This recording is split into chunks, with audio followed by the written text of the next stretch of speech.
Penerimaan peserta didik baru PPDB SMP Negeri tahun pelajaran 2023-2024 untuk jalur prestasi tes potensi akademik TPA hanya berlangsung di 15 sekolah yang jumlah pendaftarnya melebihi daya tampung. Penerimaan peserta didik baru PPDB SMP Negeri tahun pelajaran 2023-2024 untuk jalur prestasi tes potensi akademik TPA hanya berlangsung di 15 sekolah yang jumlah pendaftarnya melebihi daya tampung. Tes ini diikuti para pelajar lulusan SD sederajat negeri swasta yang belum diterima jalur afirmasi, mutasi, zonasi, dan prestasi akademik dan non-akademik.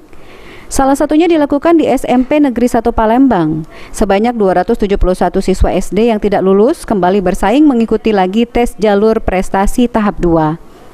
Menurut keterangan Nurjanah, Ketua Pelaksana PPDB di SMP Negeri 1 Palembang, dari siswa yang ikut nanti yang diambil sekitar 25%. Soal tes yang dilakukan siswa juga dari Diknas Pendidikan Palembang dan langsung online ke Dinas Pendidikan, dan yang menentukan kelulusan juga dari Dinas Pendidikan.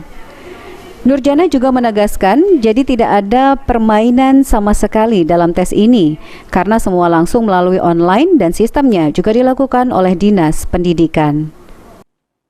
Jalur prestasi tahap 2 setelah kita melalui tahap 1.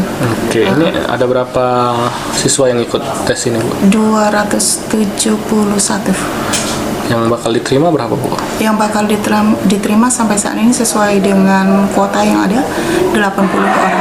80 orang. Iya. Berarti hanya berapa persen yang diterima dari Ya, sepertiganya. sepertiganya ya? Iya, nggak sampai. Ya. Oke, Bu. Jadi yang di sini dinilainya gimana, Bu? Proses penilaiannya ini, Bu?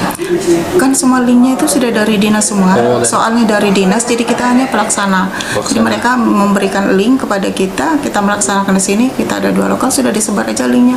Dari soal itu kalau kita lihat sih rinciannya ada 100 soal, tapi kan kita tidak ikut menjawab soal, jadi kita tidak tahu juga secara proses lulusnya sendiri gimana, Bu? Berdasarkan ranking? Biasanya sih, cuman kita tidak tahu karena nanti dinas juga yang menentukan. Online berarti, Bu? Ya, ini kan dengan Google Form. Jadi mereka ini otomatis setelah menjawab langsung terkoneksi ke dinas jawabannya itu seperti apa gitu. Jadi kita tidak tahu gitu. Irawan, PAL TV.